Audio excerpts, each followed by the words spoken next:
So Dr. Hilliard was born in Texas. He got a great deal of his schooling in Denver, Colorado, where he got several certificates and diplomas, and then got a doctorate in education at the University of Denver. He lived and served as an educator in Liberia in West Africa. He was a dean at San Francisco State University, the institution of higher education that gave birth to the Black Studies phenomenon.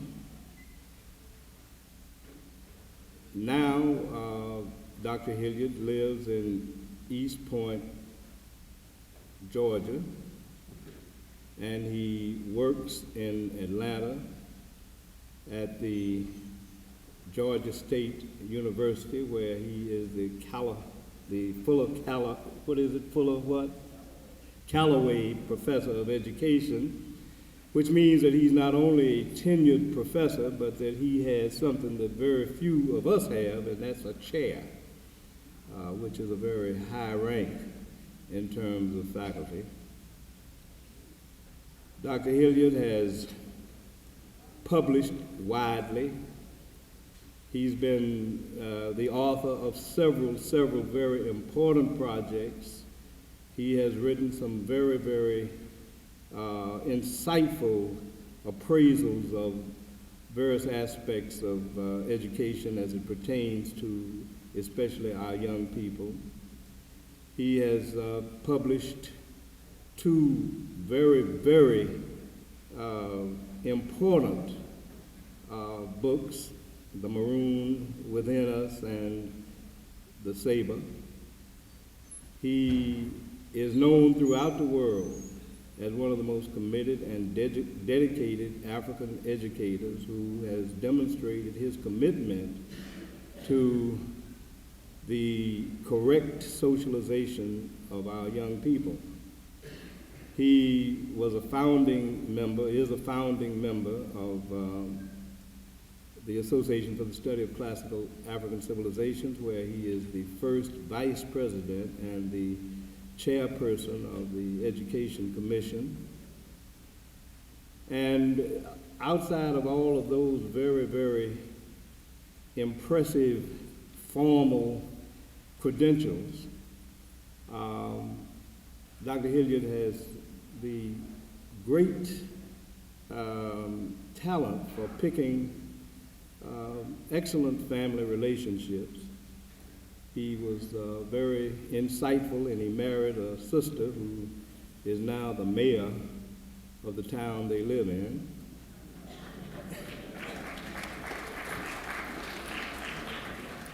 And somehow or another, he was wise enough to get involved in a family that is connected with the Carruthers family, and therefore he's able to claim me as a cousin. But Asa Hilliard is a warrior. He's been on this battlefield. He has been a general that I've been very happy to follow and fight alongside, and it's good to have him there. He's a brother, he's a friend, and he is a master teacher.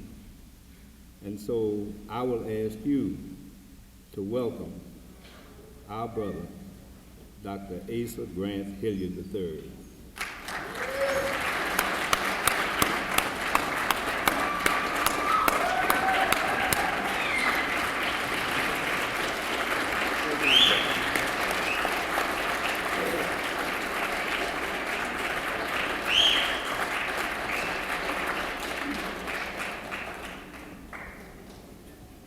Hotel.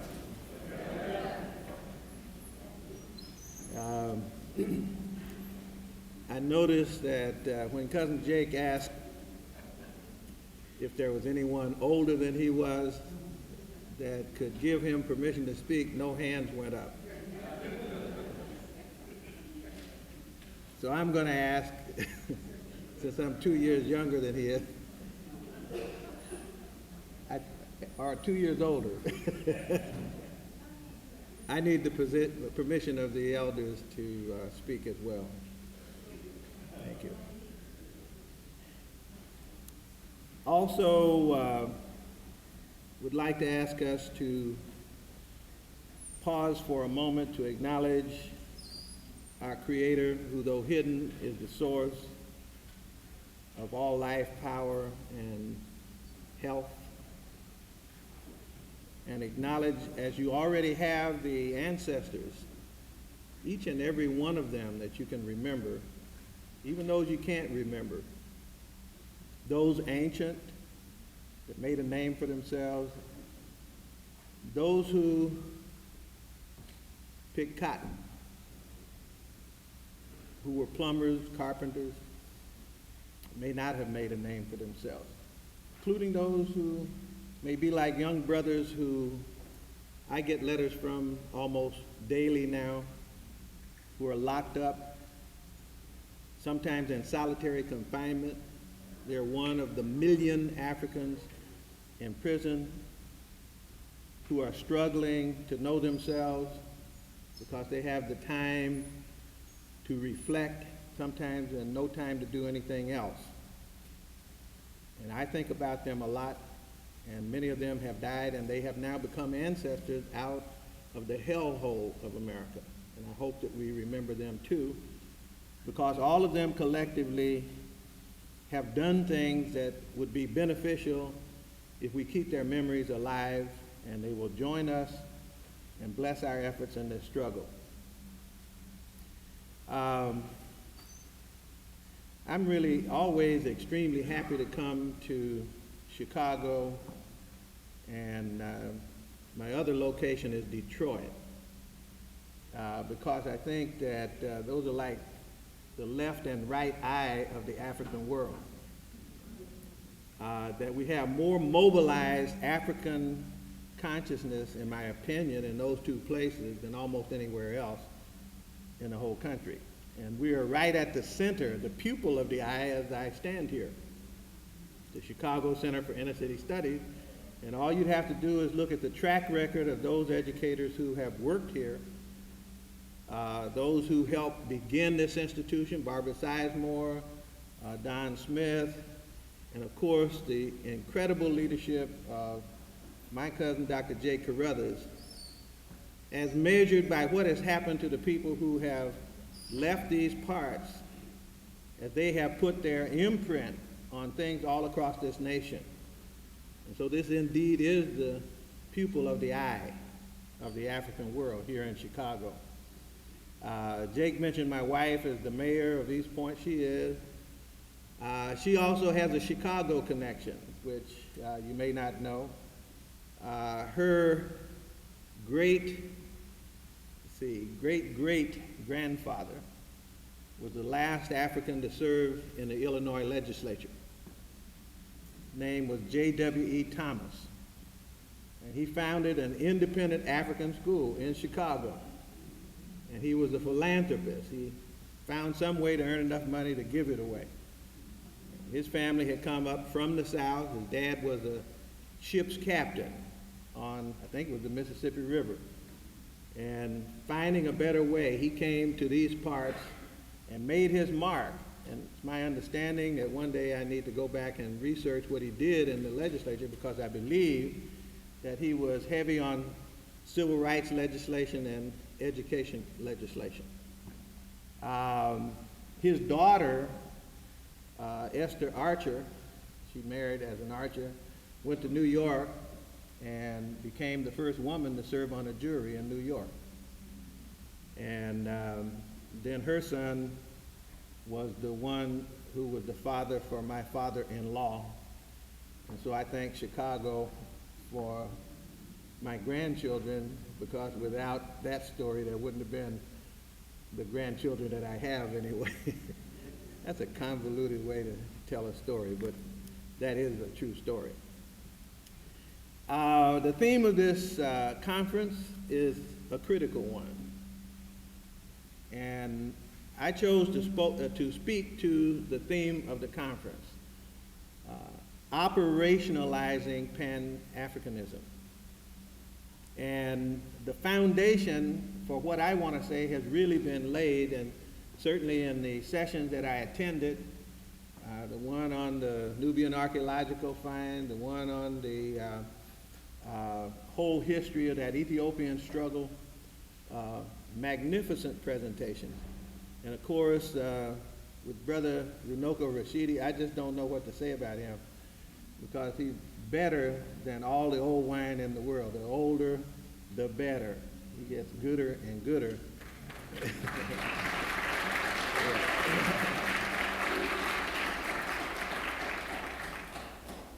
And of course, Brother Kobe Cambone, whose work is simply awesome, and we just need to take the time to understand what he's trying to say.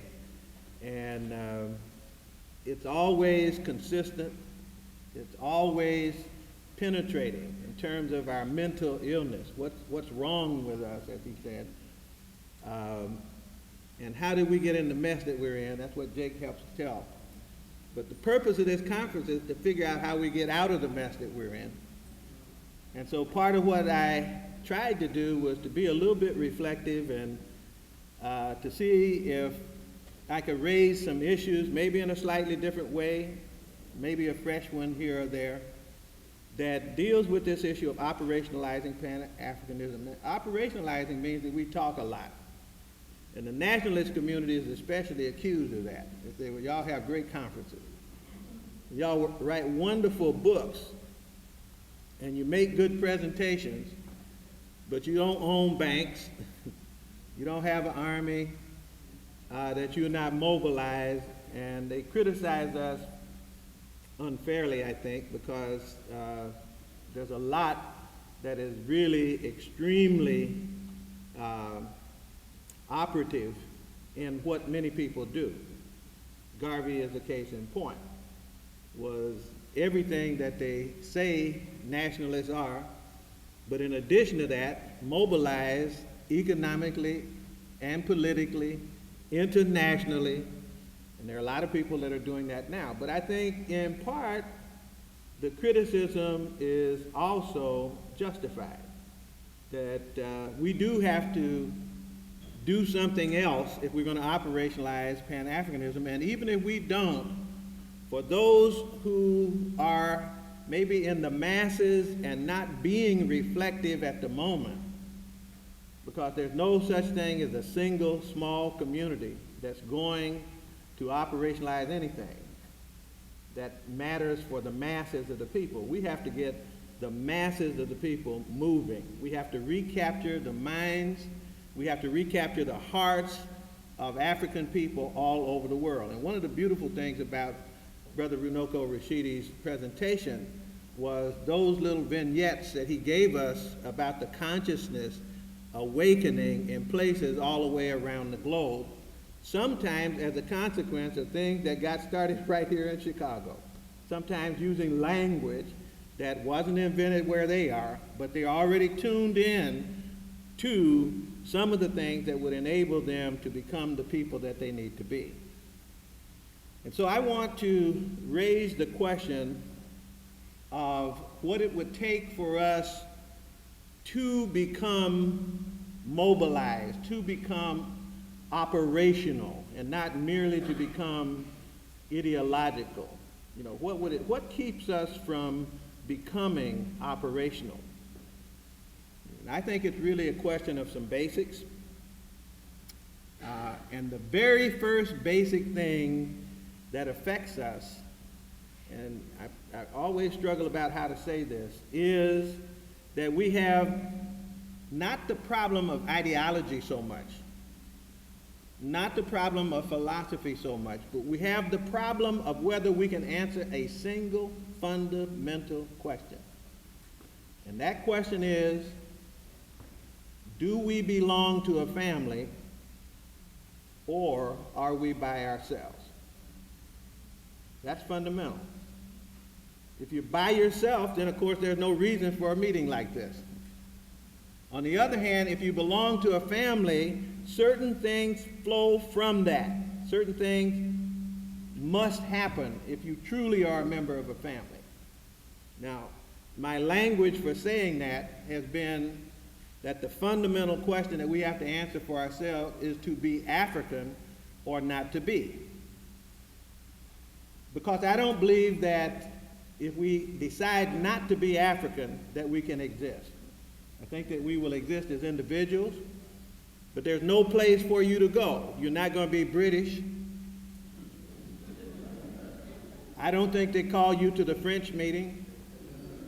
The Chinese don't want you. The Japanese are full. And so if you decide not to be African, I don't know what else there is for you. And so the question to be African or not to be is one way of stating what I just said earlier, whether we're going to be members of a family or not and act like a family. That's the fundamental issue. And why is that fundamental issue the fundamental issue? Because I believe that the masses of our people are confused about that issue. Very confused about that issue. Frightened about that issue. Embarrassed to identify with an African family.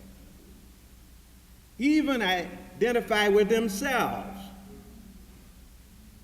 If I were to read a little clip from an article that appeared in the Los Angeles Times, I've been collecting these. This comes from Nairobi, Kenya. I have an article like this from Barbados. I have an article like this from Jamaica. I have an article like what I'm getting ready to share with you from Ghana. I have one from Nigeria. And I have some from the United States. I have a little collection of articles about this. The TV ad couldn't be clearer. A young woman stares lovingly at her young man in a college cafeteria. Another pretty woman with a slightly lighter skin saunters by. And the young man teasingly asks his girlfriend how he can tell the woman that she is the most beautiful girl I have ever seen. His girlfriend is devastated. In chimes in this ad a female voice advising her to use Fair and Lovely, a skin cream that has special fairness vitamins and is guaranteed to lighten the complexion in just 6 weeks. The woman uses the cream. Sure enough, she keeps her man. The advertisement aired on Kenyan television and assures women that skin cream will give them a fairness that lights up your life. The cream's manufacturers insist that Fair and Lovely is not a bleach, but the creams contain bleaching agents that promise to whiten, brighten the skin, and make women more attractive. And these are the rage in many African countries. From the West African powerhouse of Nigeria to South Africa, women and men too are using creams, lotions, sometimes capsules to get their skin fairer. Dermatologists warn that many of the creams and pills give false guarantees, and they say they are dangerous enough that they should be banned in Kenya as they were in in Nigeria, and I think also in Ghana. They contain large amounts of hydroquinone and a white crystalline depigmenting agent that is safe in small concentrations but can be fatal in large doses. Symptoms of over-ingestion range from ringing in the ears to nausea, shortness of breath, convulsions, and delirium. Now, I think the delirium was there before they took the cream.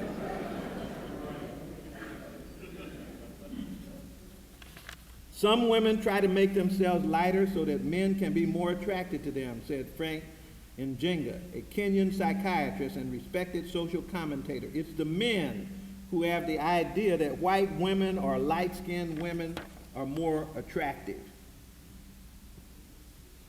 Mary Adiambo learned firsthand about the physical problems that can result from complexion lightener. As a dark-skinned teenager, she was envious of her sister's lighter color and was mortified when her friends and relatives made fun of her chocolate complexion. For almost 20 years, she smothered her face and body with a variety of bleaching creams and lotions, trying to obtain the perfect caramel tone. In the beginning, it looked good. She's the mother of 4 now, children ages 9 to 17. She says, I was happy with my color, and my friends told me I looked beautiful. But gradually, her skin began to thin and burn. Red patches spread. Black lumps appeared all over her stomach. She stopped using the chemicals and broke out in a rash. And then she began to spout a thick mustache.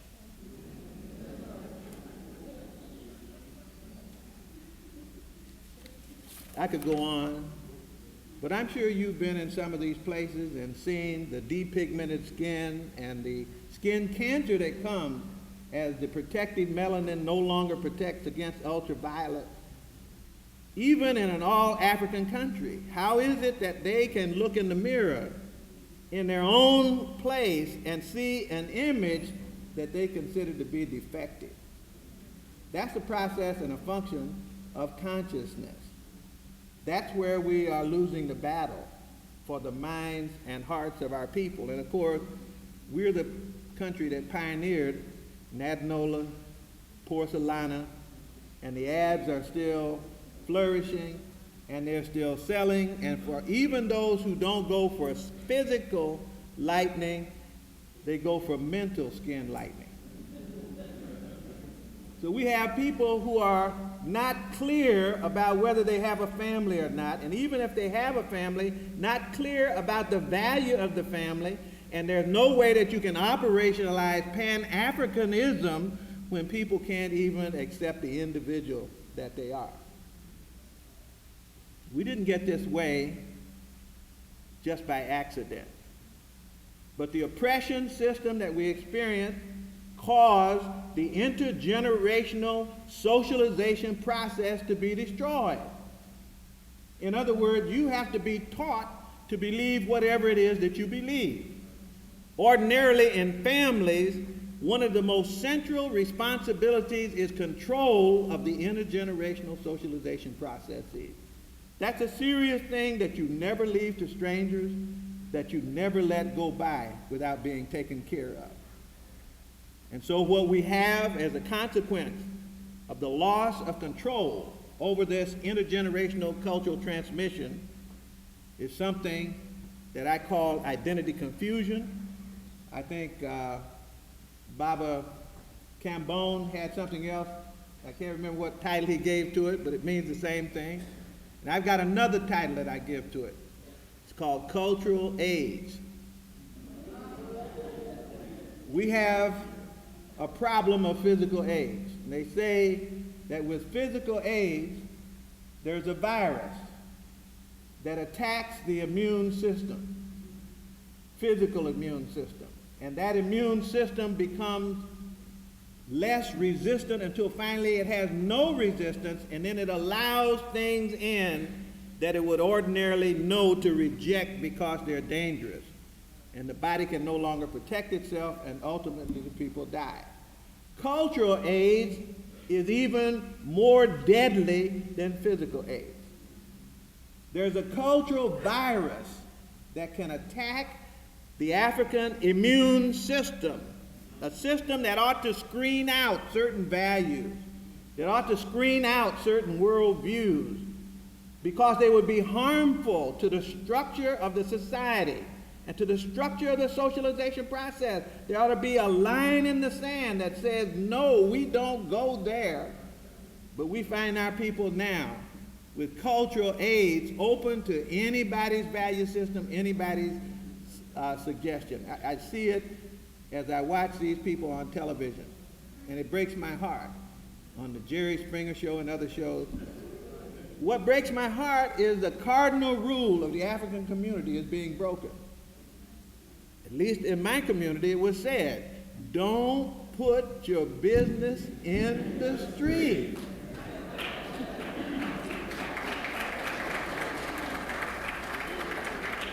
And now we got people who are volunteering, and they don't even have to pay them money to put their business in the street. If they don't have business to put in the street, they will make up business that they think will sell to put in the street. And there's no shame anywhere. That's cultural AIDS. And you could talk about many other examples of cultural AIDS. We know the people in the community who have gone over to the other side, who have announced their confusion. I'm not African. I'm certainly not black. I've got so much stuff in me. I've got so many things in me. I'm Cablinasian.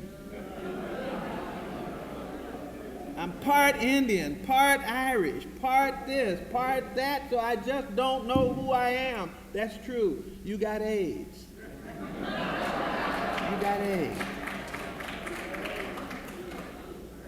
The very people that you thought you mixed with were already mixed with you before they got here.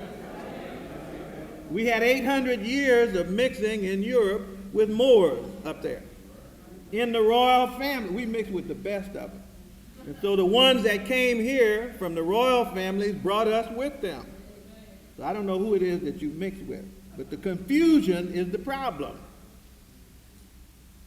We have a question of geopolitical understanding. I want to take just a minute with this. We have a problem of geopolitical understanding. That is, we don't quite understand what the rest of the world is up to, especially what they're up to when it comes to us. We don't understand what they're up to, and I phrase that question this way. When Europeans think about themselves, what do they think the urgent matters are for the year 2000? If you go back 20 years and you follow this question, I got 9 books that I want to mention to you. The very first one started here in Chicago. So that if we wanted to know not what they think about us, but what they fear, and therefore what they think about themselves, and what is it that they have to do to guarantee the survival of their people. The nice thing about living in America is that people write books about their secrets. You don't have to wait and ask somebody to whisper in your ear. They publish what it is that they think about themselves, and they also publish what they think about you. So let's see what they think about themselves. I know that in 1952, Robert Maynard Hutchins and Mortimer Adler over here at the University of Chicago wrote a book called Great Books of the Western World. Why did they write great books of the Western world? Because there had been cultural confusion in the white world about who they were and the value of who they were, so they mobilized a national effort. I remember it in school when the great books came out, and the Centopicon, remember, that was the index to the great books, and there were great book seminars all over America to re-socialize America into an image of themselves that compared with Greece and Rome. That's what they were after, because they feared the disintegration of European civilization. So they patched it up. And it started right here at the University of Chicago. That's the first of the 9 pieces. There are hundreds of these, but some of them are so powerful because they make the point in a very brief but powerful way. In 1991, Daniel Bernstein wrote a book called Euroquake. Europe's explosive economic growth will challenge the world. Euroquake. They looked at what was getting ready to happen in the world, and they started making predictions that they could base their plans upon, and they wrote books like these. This is one, Euroquake. Published by Simon & Schuster. I'll mention that because a couple of the others are published by Simon & Schuster. Sometimes you have to look at who's publishing things, especially when you get into the several books that I want to mention about us, because they talk about us too. Simon & Schuster, Euroquake. By the way, if you go into the great books of the Western world, you won't find us in it other than the Africans who they didn't know were African in the great books of the Western world, because there are some great Western books that were actually written by Africans. And you might not know, unless you read some of Baba Jake's work, that some of those same books that pumped up the self-esteem of Europeans were the books that castigated Africans. They took us down to push themselves up. Montesquieu and all of those others. Hegel and all of those others. So in 1991, they're doing a patch-up job again. In 1992, Joel Kotkin in Los Angeles wrote a book called Tribes: How Race, Religion, and Identity Determine Success in the New Global Economy. Listen to what they're thinking about for themselves. What do they fear? They want the rules for success. And they decided that the rules for success, at least this author did, and in fact all the authors agree that the same rules, they agree on the same rules. But he just said there's these 5 global ethnic families that are tied together by a strong sense of ethnic identity that gives them trust in each other so that they can mobilize politically and economically. You ought to get the book, because this one in particular says something about you. You're one of the chapters in here. And one of the things they say is you don't get it. They say you don't know what the rule is. You don't know about the ethnic rule. You don't know about the family feeling. You don't know that trust comes from that, and you don't know that your disunity has to do with your self-concept. And so you're not investing energy like they are in determining the great books of the African world and where the world is going and what the rule is for getting there. In 1993, Lester Thoreau wrote a book called Head to Head: The Coming Economic Battle Among Japan, Europe, and America. You'd have to look very hard to find an African book on a topic like that. An African book that's trying to find our space in the year 2080. And is trying to find out what other people are doing so we can weave in and out and establish ourselves, and that we can be competitive in the world as a family. But they write those kind of books, Head to Head, the coming economic battle among Japan, Europe, and America, but not Africa. Africa was not mentioned, except to say Africa is an economic basket case. If God gave it to you, give it back.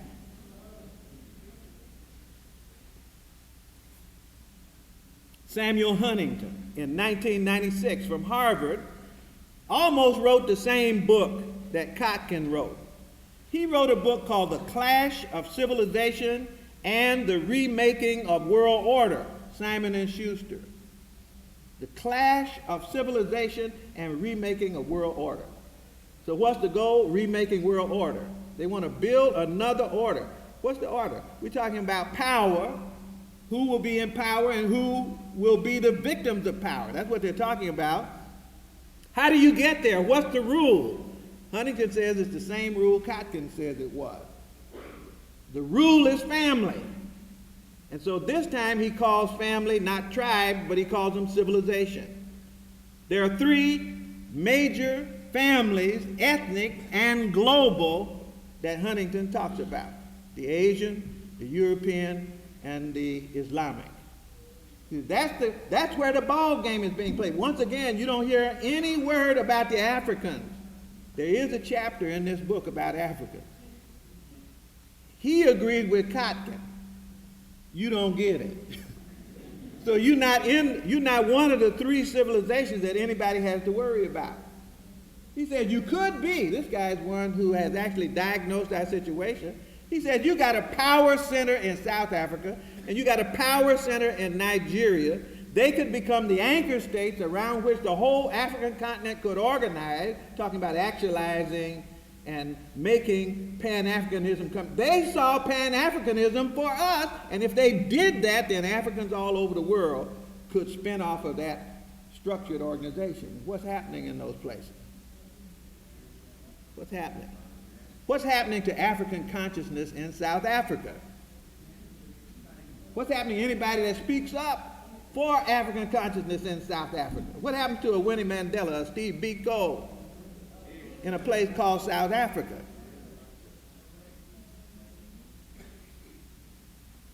90% of the population, and we're trying to beg our way into power, even now. Even now. Same people who were in charge are still in charge, basically. Running the police, the army, the banks, the diamonds, the gold. Power shift hadn't taken place. Land hadn't been redistributed and so forth. No frittering here and there.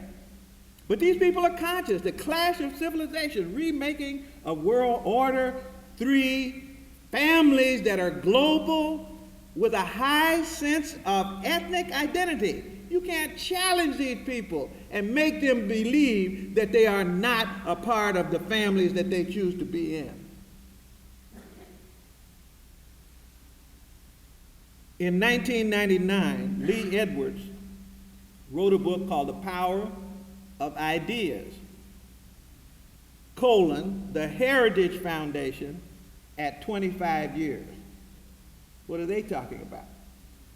They're talking about the fact that a handful of people got together a little over 25 years ago and made a decision to take over the United States of America's agenda in a think tank called the Heritage Foundation. I want you to listen to me now, because some of what I'm saying now is going to come up in the list of books that I'm talking about us. You know, what do they say about us and what do they do about us?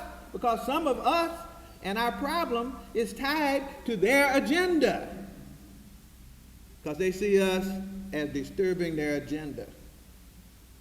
You need to know that the Heritage Foundation is funded by the Bradley Foundation.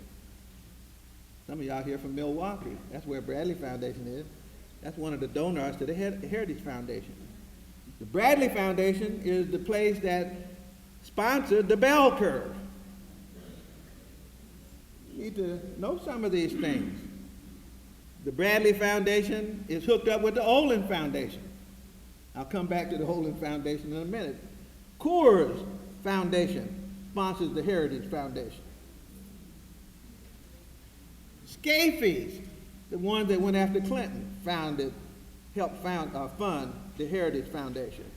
Well, these people are bragging that they got their agenda going in 1980 and that they have over 80% of it already achieved, which includes things that affect us, like vouchers. That's their program. They thought it up in their think tanks.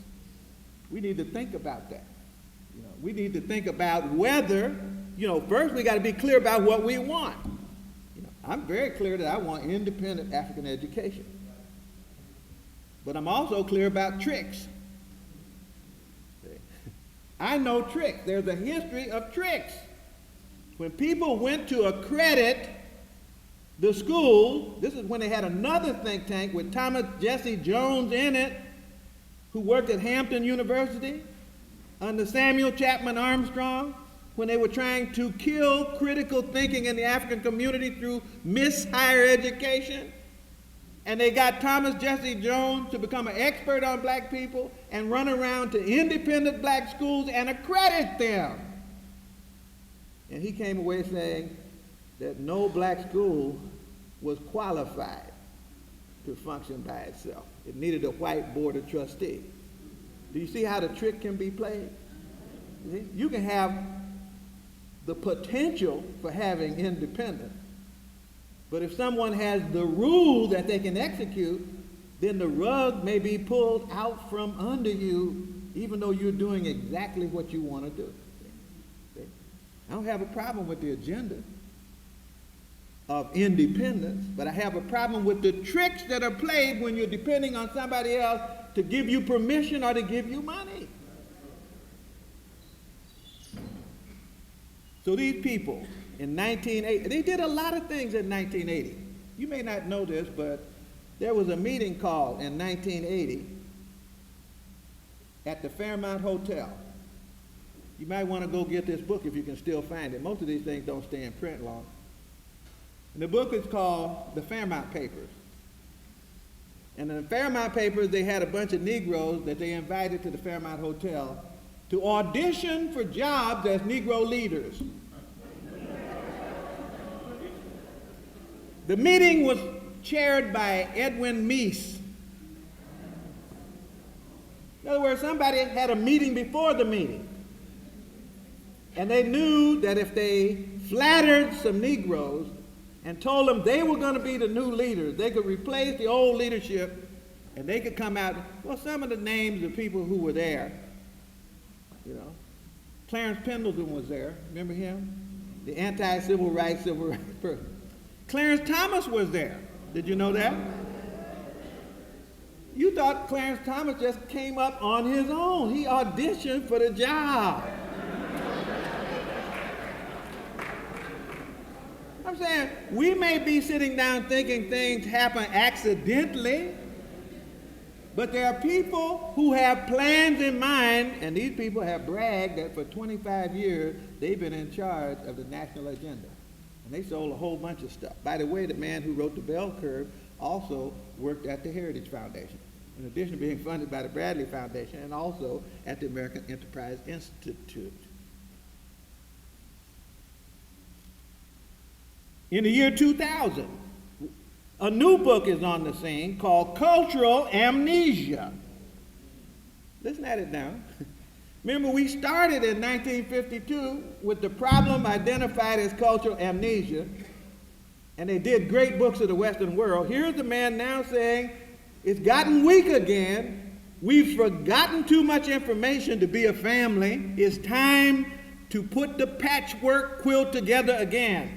His name, Stephen Bertman, Cultural Amnesia, America's Future and the Crisis of Memory. Some people get it.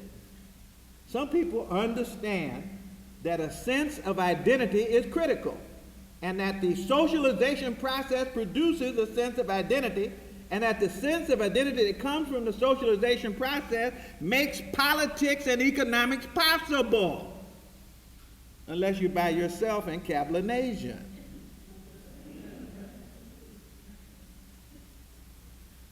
Last week, in the New York Times book review, a book was reviewed called The Global Mean: New Cosmopolitanism and the Competitive Edge, Picking Globalism's Winners and Losers. Here's a man that has a geopolitical view of the world that says what we need is a new kind of identity, not African, cosmopolitan, Cablinasian. He says, why? Because we have a global economy, we have global technology, we have global migration, and we have a whole lot of racial mixing. So why don't we just legitimize the product of all of that and call the identity cosmopolitan and build a global unity for economic and political struggle on that basis? This is last Sunday in the paper. You ought to pick that book up and just look at it and see how this is when Europeans think about themselves, what they're saying about the economy, where it's going, what they're saying about identity and where that's going, what they're saying about socialization and where it's going, and what they say about you and where you're going in order for them to go where they need to go. Well, let's take a quick look at what they wrote about us. That's interesting. What they wrote about themselves. That's interesting.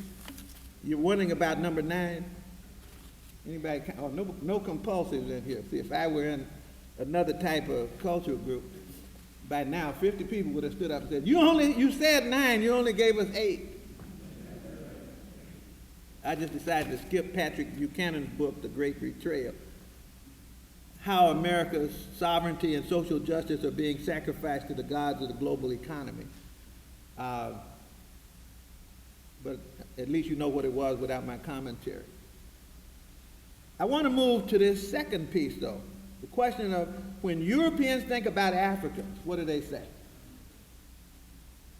You heard what they said when they thought about themselves. When they think about Africa, well, in the 1970s, it looked like all this stuff starts in Chicago all the time. In the 1970s, they wrote a book about us. It's not the first book they had written about us. There were others. But in the 1970s, they wrote a book called The Closing of the American Mind. That was Alan Bloom. And that was a book, The Closing of the American Mind, that savaged ethnic studies. In other words, they said the university is not a place for Africans to learn anything about themselves, for Indians to learn it, for Asians to learn it. That's not the place for the university. That waters down the curriculum. That was the thesis of that argument, right out of Chicago here. That book was written. Well, that wouldn't mean anything because most professors write books and nobody reads them. But this book, Simon and Schuster, this book was passed around to university presidents all over America, and most universities in America had workshops on this book. Why? Because in the 60s, Africans had demanded that they have an opportunity to have some books in the library about themselves, that they can get to know themselves so that they like who they see in the mirror and don't need Natanola. That's what we had demanded. And then they say, well, for you to learn about yourself deconstructs the image we have of ourselves. We've been saying we started philosophy, and when you learn about yourself and find out you started philosophy, then you will undermine our self-confidence. So you get a hired gun. You always get them from the best universities, University of Chicago, Harvard University, Stanford University, and places like that.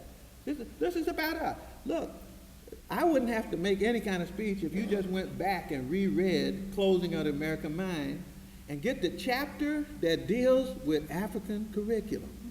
Just get that chapter and look at it. I mean, it's vicious. It's always more vicious on African people than anybody else. I'll tell you why.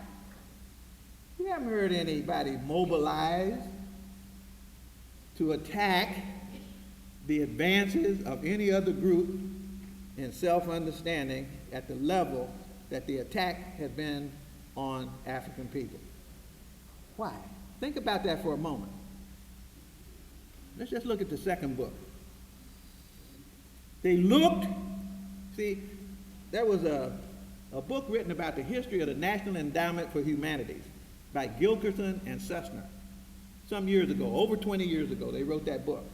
The history of the National Endowment for Humanities. What happened? A group of scholars from the Association of Learned Societies, Phi Beta Kappa and all those, got together worried that America was losing their cultural position of prestige when compared to France and Germany and England. So they said, we need the government to patch up our self-esteem, therefore establish the National Endowment for the Humanities and the National Endowment for the Arts to pump up our image. That's what they did. You thought they just did that so that you could get some grants. Try to get a grant to study the African origin of civilization and see what happens to you. If you want to study slave ships, they might let you do that. Might. But look at this. E.D. Hirsch in 1988, cultural literacy. You say, well, that's not about us. Indirectly it is. Why? Because the gains that have been made in black studies and African studies, the books were just pouring out of these institutions, fundamentally changing paradigms. Lorenzo Turner's book, Africanisms in the Gullah Dialect, we went back to that and got it. Here was an incredible scholar who took on the entire linguist establishment back in the 30s. He said, this way African people talk, the type of language forms they have, is in part due to what they brought with them. The linguists have been saying, no, it's because your big lips and your big tongue is so thick you can't articulate. That's what they were saying at Stanford. That's what they were saying at Harvard and places like that. So Lorenzo Turner did African scholarship, went to Africa, learned languages, then came back based on the language he learned, then did ethnography. in the Gullah Sea Island community after he had become bonded to the people. He waited until they would trust him enough to tell him things. And then all of a sudden he began to record all these retained African words that the white language had said weren't there. I'm talking about this is out of Chicago, Lorenzo Turner.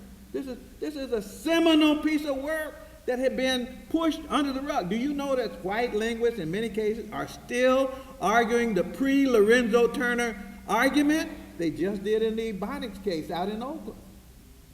They just did that. They're still making the same argument that this is dumb language. This is poor folks language. This is street language. This is street speech.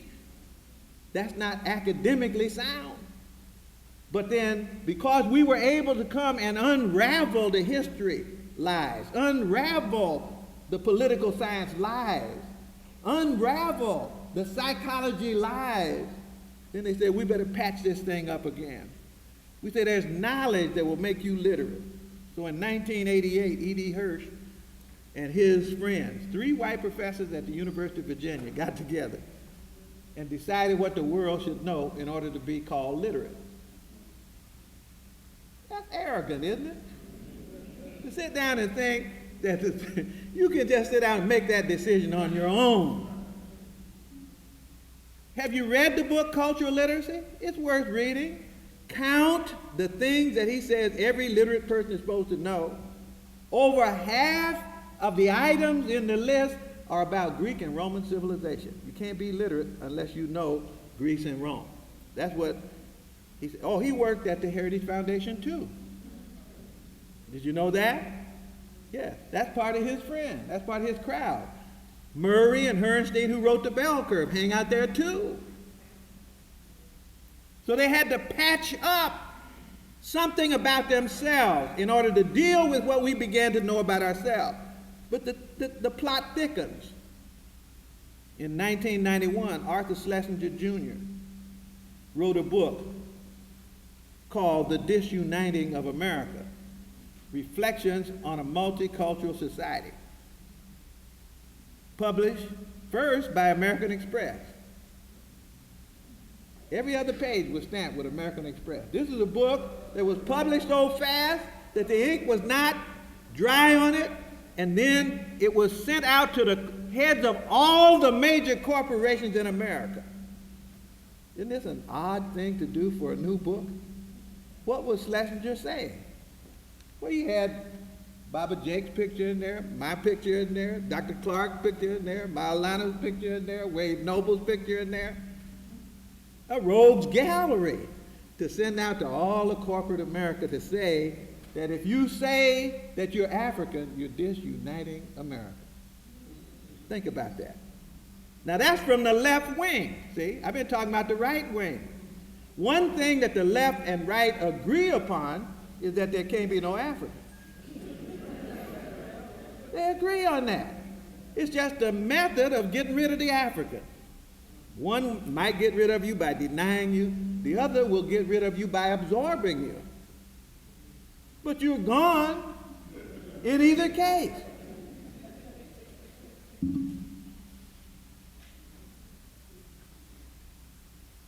By the way, Whittle, does that name ring a bell to anybody?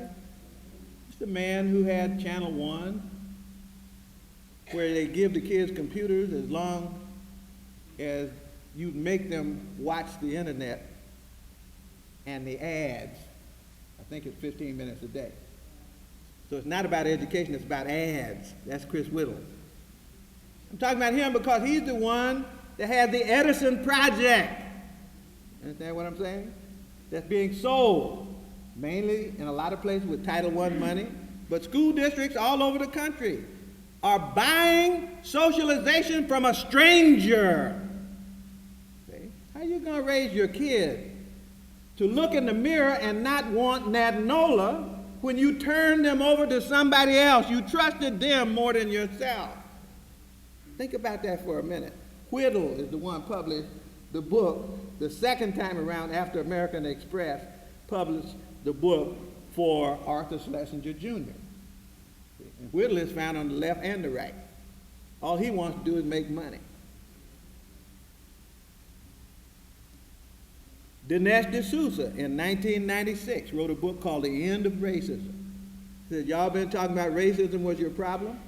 I just wrote a book and showed that it does not exist anymore. Well, you already had William Junius Wilson, who had said in his book from the University of Chicago, The Declining Significance of Race. So there's somebody in the background that wants to sell you on the idea that there's no more problem, and the only problem that you can possibly have is of your own selfish, lazy self. Go look in the mirror and get some Nadinola. In 1997, Mary Lefkowitz wrote a book, Not Out of Africa, How Afrocentrism Became an Excuse to Teach Myth as History. From the very people that have been teaching myth as history all their lives. In the area of the classics, who has been teaching more myth than that? Schlesinger, who wrote this book, The Disuniting of America, argued, he said it's okay for government to tell a royal lie. He went back to Greece and Rome for that. A royal lie, I mean, an everyday person tells a lie. But if the government needs to tell a lie for its own purposes, that's all right. He called that a royal lie. Now, Mary Lefkowitz says, Egypt is not African, and nothing in Europe is due to anything the African people did, because these Afrocentrists, notice who's being attacked now. Nobody else has had a book done with a rogues gallery in the book circulated to all the corporate heads as a hit list. It's the Africans who've done it, or it's the Africans who have been done against. Why? Why would someone do it against the Africans? Martin Bernal told me one time when he wrote his book, Black Athena, which is something. He said, you know what some of my white friends told me? I said, what? He said, they told me, why would you arm them? Why would you arm them? In other words, somebody knew the value of correct history to African people. Adelaide Sanford in New York just told me the same thing that she said, why is it that all the people in Lynn Jeffries' curriculum of inclusion in New York City, you remember how the papers came down on that attempt just to get a little space to find out something about ourselves? Why would they pick on the African people and not pick on the other people? You know what the answer that the person gave her was? They said, because the Africans are the ones who can mobilize and get it together. Think about that for a moment. We may not understand the power of the cultural renewal, but they do. Clearly understand it. So Mary Lefkowitz, a weak Greek scholar, Obenga says he didn't think that she knew Greek, let alone Kemetic. And Obenga can say that because he's fluent in Greek. He said, this woman's not making any sense. Not only that, she's never read any Kemetic text, she's just making pronouncements. That's one of the things about Schlesinger's book, Dinesh D'Souza's book. They look like they were written by a computer. Let's pull facts from here and there. Literally looks like a computer. And when I give you the last book, you'll see maybe why it looks like it was written by a computer. I'm not there yet, though. Not Out of Africa. How Afrocentrism. Look at this. The Africans are simply saying who we are. And that suddenly becomes myth. In spite of what you saw, if you hadn't seen the slides that Runoko Rashidi showed of Africans all over the world, when he says the global African diaspora, and then you look in the faces of the Africans, why is it that the people with billions couldn't have gone around the world and made those photographs? Who's lying? Are the Fijians really Europeans with a suntan? See, this stuff doesn't stop. In 1998, Stephen Howe in London. Look, this message is getting across the Atlantic into London. It's going out into Japan. It's going out into the Caribbean. The message is going everywhere. So all of a sudden, the soldiers have to be called on out of London, so they drag this guy out of retirement or somewhere to come and write this book about Afrocentrism. Listen to Rose, Afrocentrism, this is the title of the book. Mythological Past and Imagined Homes. All he has to do is scratch out Afrocentrism and put Eurocentrism in there. Mythological past and imagined home. It's just like I used to go to the movies. It used to always puzzle me, why with 2 billion Chinese in the world, they couldn't find one to play Charlie Chan. All the people who played Charlie Chan were white. That's a mythological past. They were going to get Anthony Quinn to play Toussaint L'Ouverture. That's a mythological past. We're not the ones that's spreading myth. We have to deal with the consequences of myth. But obviously we're worrying somebody. Can you imagine bringing out your best guns? Arthur Schlesinger that used to be writing for presidents and stuff like that. You know, they're bringing out their best for the little 2 or 3 books we wrote. Why? Because the power of the message, that's why. Pick up the Journal of African Civilization and just look at them. You don't even have to read them. Just look at the pictures. It's frightening. Look at the pictures in the golden age of the Moor. I think that's what one of the issues is called, where we start talking about whether Moors are black and white, and then instead of just having text, you got photos. See? When I throw up the pictures of the mummies in the 18th dynasty, see, this is a challenge to what they put on the cover of Time magazine. Was Cleopatra black? And then they got a little red, green, and black Africa earring hanging out of her neck. Why didn't they put up the mummy of Tetisheri, the mummy of Nefertari, the mummy of all the queens of the 18th dynasty we have mummies of? They all got cornrows, braids, and extension, and one of them looked like she got a hot comb. We're not the ones that are short on facts. We just can't get our facts published. But thank God for the internet. They're going all over the world. Can't stop it, no barriers. Publication free. And people on the net too. Listen to this last one I'm going to mention about what they say about us. This book just came out this year by a man named Francis Stoner Saunders. The name of the book, The Cultural Cold War, the CIA and the World of Arts and Letters. And what's that about? It's about funding left-wing and right-wing scholars in order to spread United States civilization all over the world. Their art, their literature, to fund literary societies, to fund books. And one of the people who worked with them was none other than our wonderful friend, Arthur Schlesinger Jr. He's mentioned in the book.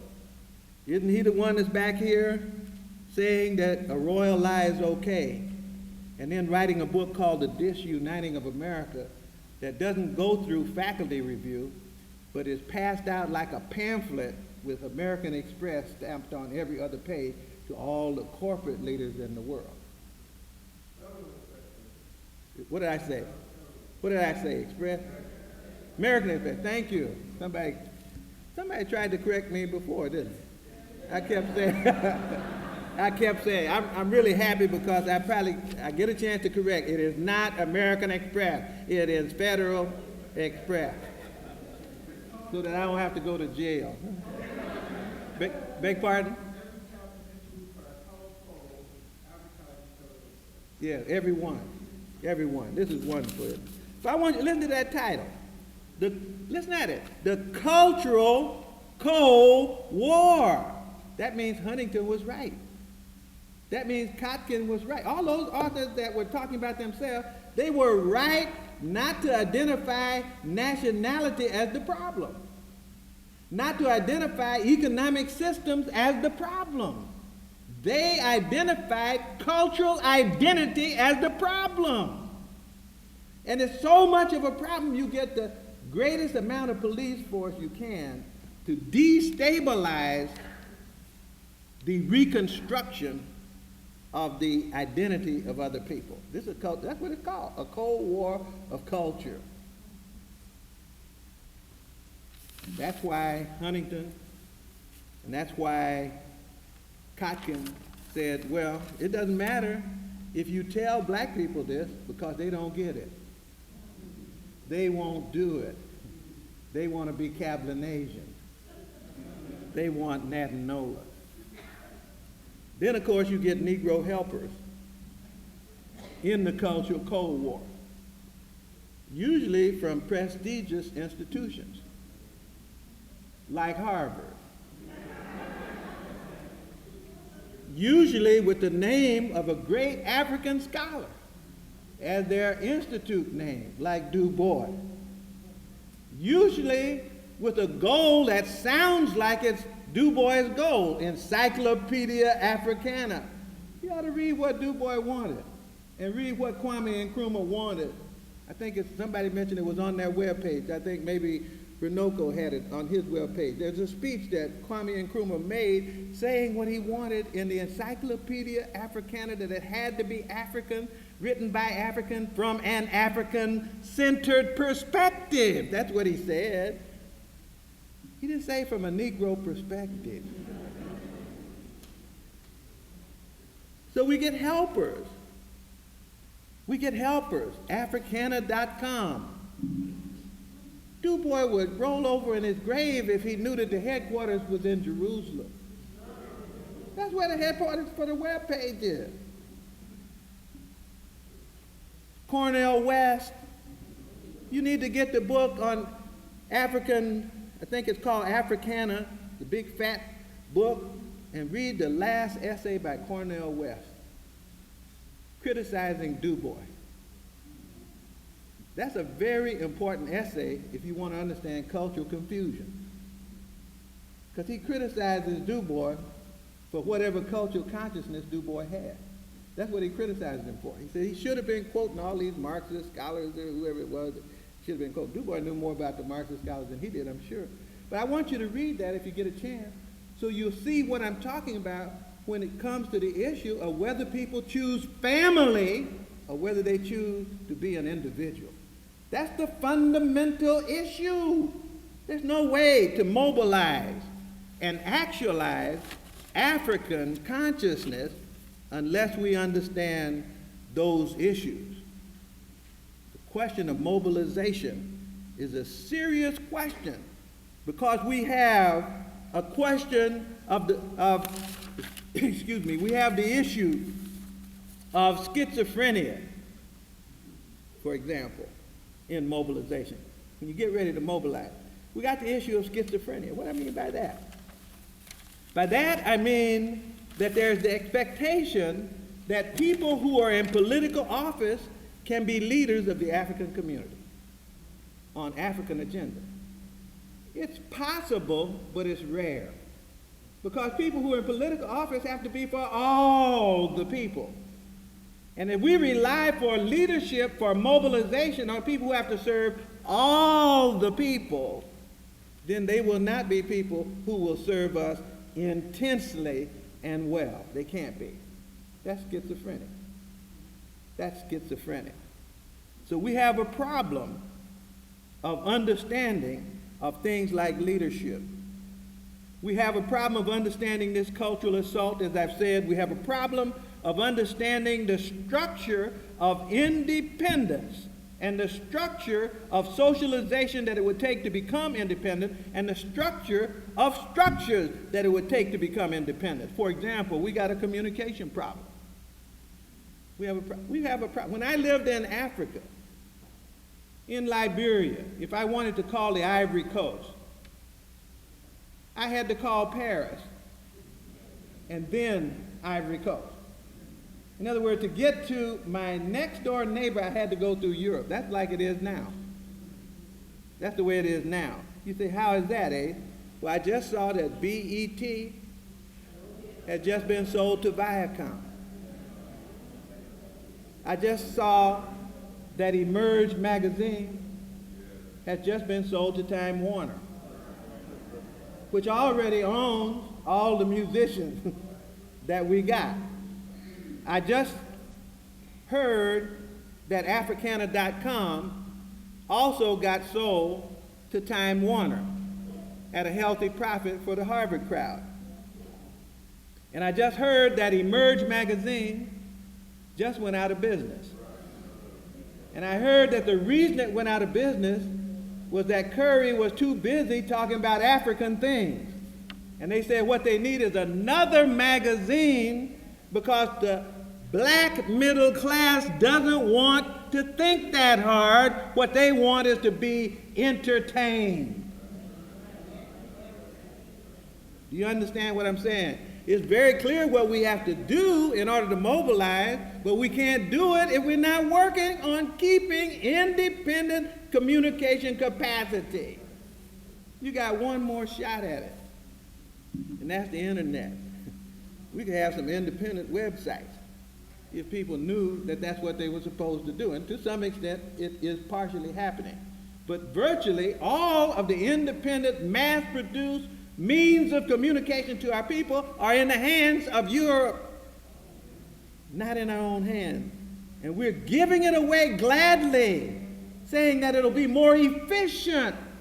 They can make better money. It's a question of the structure of socialization. We are rapidly losing control. In fact, we have already lost all the control of the socialization process over our children. I'm a public school educator. You control almost nothing in public education now. Most superintendents aren't even people. You know, after they spent all those years telling us we had to have doctorate to be superintendent, now they say not only do you not have to have a doctorate, you don't have to be an educator. In San Diego, you can be a federal prosecutor because they look like prisoners anyway. So that's the superintendent school in San Diego. You can be a CEO of a corporation in New York City. You can be a general of the army. You can be anything other than a strong community leader and then be in charge of the socialization process.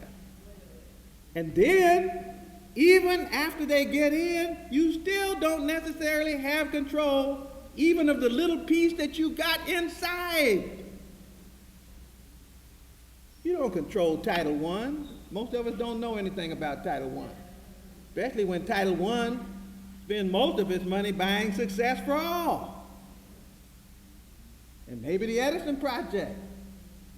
You have liberal projects and you have conservative projects, but you don't have control of the socialization of your children. There's even designs on your babies, 0 to 3. There's even design on your men in prison. The men that tell me in prison, the classes have been shut down. The weight rooms have been closed. The longest line that I saw when I went to a prison was for drugs.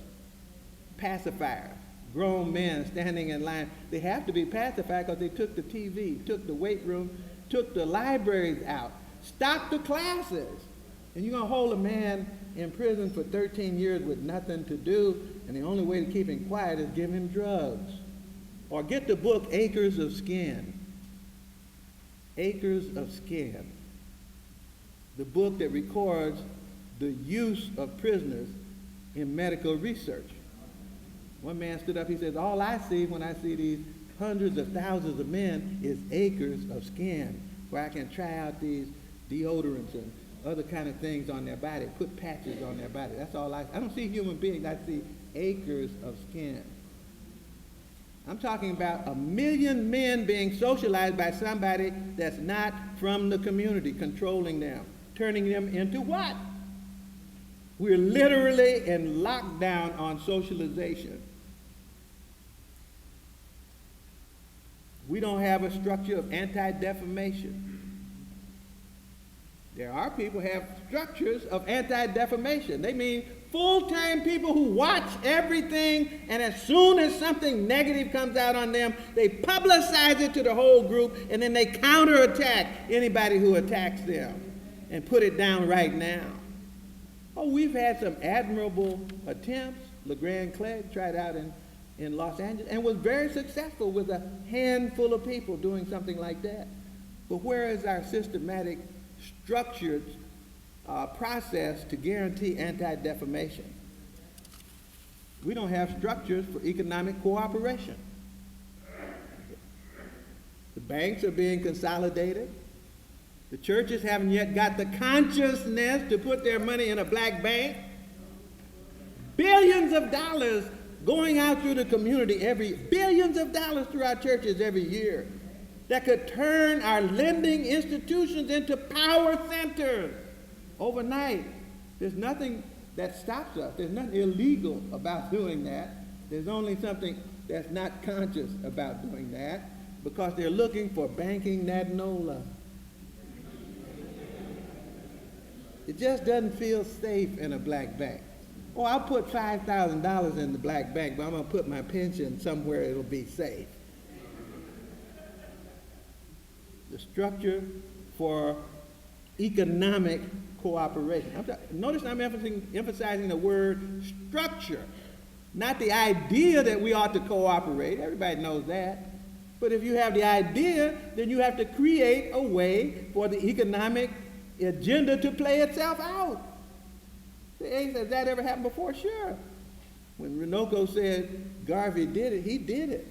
Look at the economic development of the Garvey movement, with hundreds of thousands of people involved in businesses, education, services, study. A handful of people that created structures to make things happen. Even the Nation of Islam after that. Look at all those businesses they had under the Honorable Elijah Muhammad. Structures to make economic things happen. We have the idea, everybody will tell you that we ought to be selling things to ourselves. Then you have to construct something to sell things to yourself. Like fingernails. Like hair. For the weave.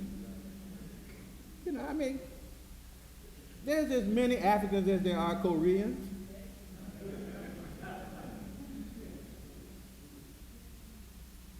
I even believe we can make tennis shoes. The structure for strategic agenda organization. It must feel bad. You know, the European community decided over 45 years ago that they were going to be one nation. 45 years ago, they had a meeting, and they decided that by now, they were going to have one currency all over Europe. They got one called the euro. They decided they were going to have one court to appeal things to. They got it now. They decided that you could go into their country anywhere with one passport, and you never had to show your passport again until you left Europe. They said, we're going to create the United States of Europe. And it took them 45 years to get the job done, and they almost got it all done right now. Well, if it takes 45 years to make something happen, who's planning for us right now? Well, who stops us from having the meeting? Consciousness stops us from having the meeting, because we have a NADNOLA form of strategic planning. And how about the spiritual? This is the one where we have the greatest amount of trouble. The spiritual. I went to Ghana last year. Well, actually last August, and last year too. Little village out from Accra. 15 billboards with missionaries. 15 different missionary groups. Everybody coming to save the soul of the Ghanaian, including a lot of black saviors. Going to save the souls of the Ghanaians. Who said their souls were lost? It's okay if you want to save your soul. it's okay if you want to be in any religion you want to be in, I don't have a problem. But if we get to the point where the competition in religion destroys the unity of the family, there's a problem somewhere.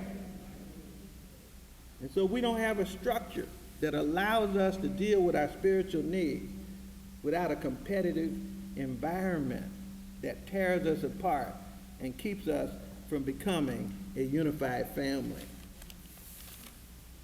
We don't have a problem of knowing what to do. We have a problem of mobilizing to do what we know to do. This necessary schizophrenia that I talked about. The idea that when this happens, the leadership is going to come from people that we just ran for some statewide office. Leadership, you got some of the best people in the Congress, the best people in the state legislature, anywhere in the world. You got them here in Chicago. You got them in the state of Illinois. You got them in America. There's nothing wrong with those people. But what's wrong is, who is the constituency? You see? Who is it that comes back after the election and talks to anybody in the community? See? The community is not being led. The community votes and puts people in office, but it's not. How can you lead somebody when you're not talking to them? They're not involved in day-to-day planning. We have the seduction of sponsorship. Almost every organization that I'm in, as soon as it gets to the point of money, tries to figure out where they can get a grant or a loan from a sponsor. Maybe we can get Nike to buy the chicken dinner. I'm talking about rich organizations. They don't want to buy hamburgers for themselves. They want to go beg, hat in hand, to somebody to give them money for the dinner and also for the plaques that they're going to give by the hundreds at the dinner. That's not self-respecting organization. At least it's not going to be the place where you can find the leadership. We're in some organizations that couldn't decide to go to the Million Man March because the men's dues were being paid by their employers. And they would make the employers mad if they went to the Million Man March. How did you get in the position where what your employer thought about what you were doing meant anything in the first place? It's because you begged. That's how you got in that position. I would rather have an organization that's almost near bankruptcy and independent. Somebody said, well, that's what ASCAC is. It is. And that's why we're so powerful as ASCAC. We get our word out all over the world, and we don't have a dime. We don't have a dime.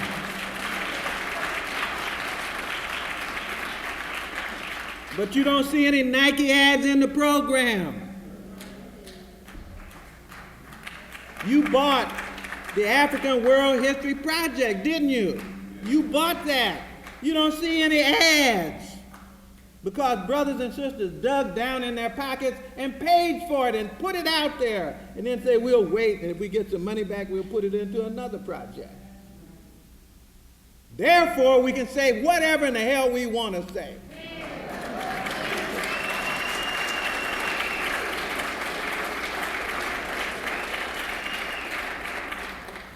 We're not going to be getting ourselves out of the mess we're in with corporate or government philanthropy. We need this is a big one for us because this means we got to overcome the class struggle inside the African community. We need mass-based organizations with a developmental agenda. We need the masses of people in the places where we inform ourselves. We need the masses of the people in the places where we organize and mobilize. And especially where we have a war for mental liberation, we have to have a place, if we're going to mend the souls and spirits of our people, where we have independent access to our people. Independent people out there in the media, we don't control it. You're so happy to have something that's halfway right, bamboozle. You were happy to have that. You were happy to have Singleton's little things. We were talking about that today. You know, it's good. I don't have a problem with those. I'm thinking about all the things that are powerful things that need to get to our people. We can't get them there.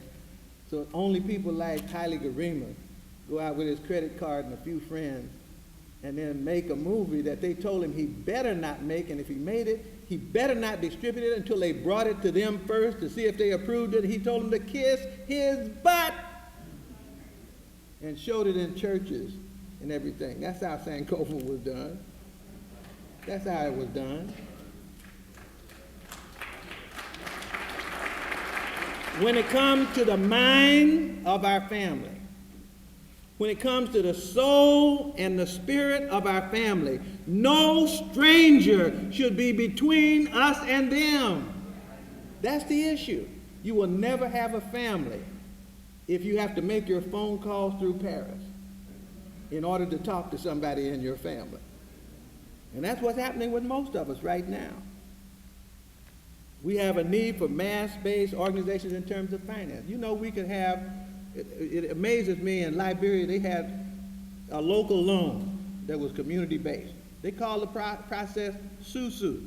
Some of y'all from Jamaica know what I'm talking about. Process called SUSU. It's not banks. It's just a handful of close friends that take turns taking all the money every month so that they'd have something big enough to do something in business, to fix a room on the house or something else like that.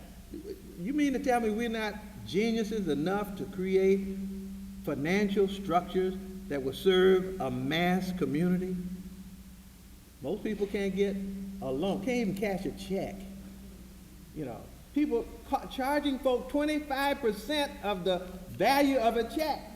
And somebody's got to go to a check cashing station to cash a check, is already in deep trouble because they didn't have a bank account in the first place, and then they're going to get a 25% hit instantly. I don't know what that rate of interest is, but it's more than 25% in a year. You mean we can't figure out a way to cash checks for people that's not exorbitant? We don't have any way to defend ourselves. Every family is supposed to have self-defense.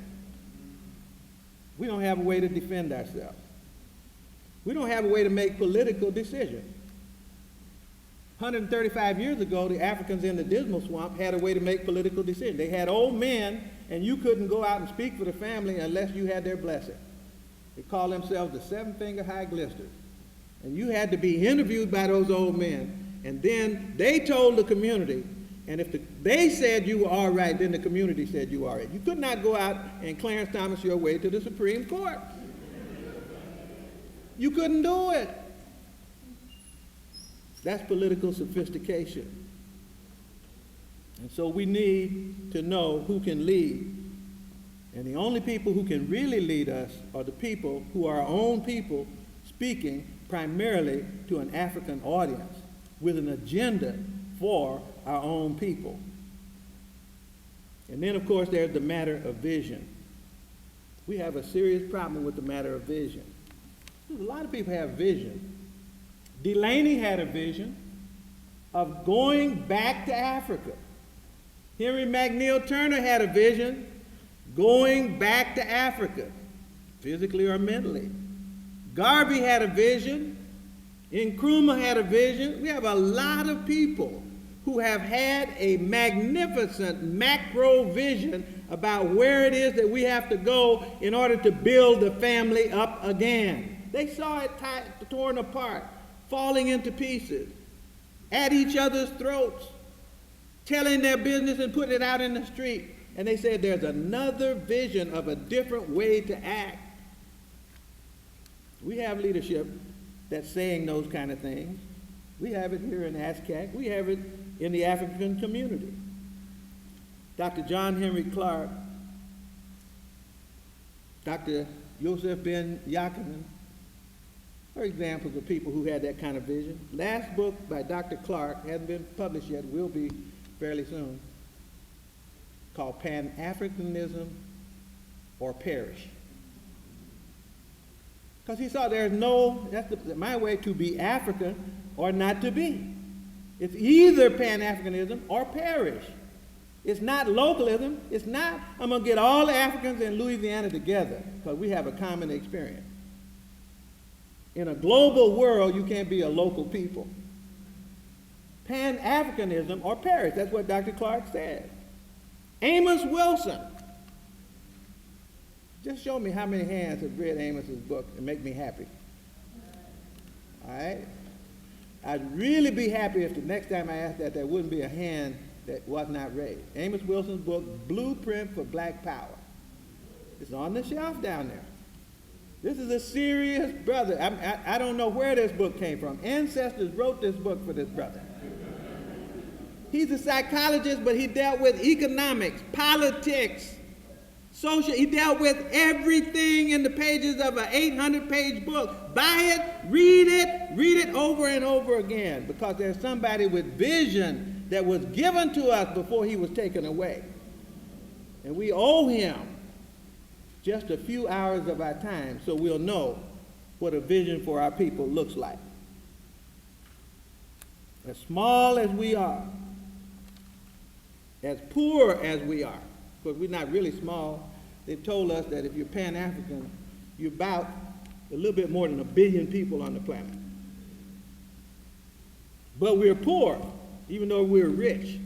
That's the funniest thing. The richest people on the planet. We are in places where the wealth of the world is, and we can't get to it because you got to go through Europe to get to your gold and your minerals and so forth, just like you do with your phones.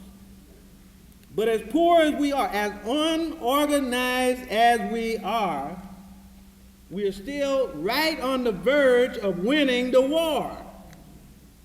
We could win the war if we had an instantaneous change in consciousness. If we instantly began to know ourselves, we could throw away the Natanola and the porcelana instantly, and we would immediately have enough resources. We could spend our way out of the problems that we're in right now if we had the consciousness. The wealth that we have is greater than most European countries, just the wealth that we have collectively here in the United States of America. We don't lack wealth, we lack consciousness. There are no individuals, no ideas, no groups of people anywhere that Europeans are more preoccupied with than with African people. They never found out what to do with us once slavery was over in 1865. They've been trying to figure out ever since. They're still trying to figure out what to do with us. The literature that I shared with you shows that people are still concerned, not about anybody else, about us, because there's 1 billion of us. So all we have to do to win the cold culture war is to make a simple decision to be African or not to be. To be Pan-African or not to be. That is the question. Thank you.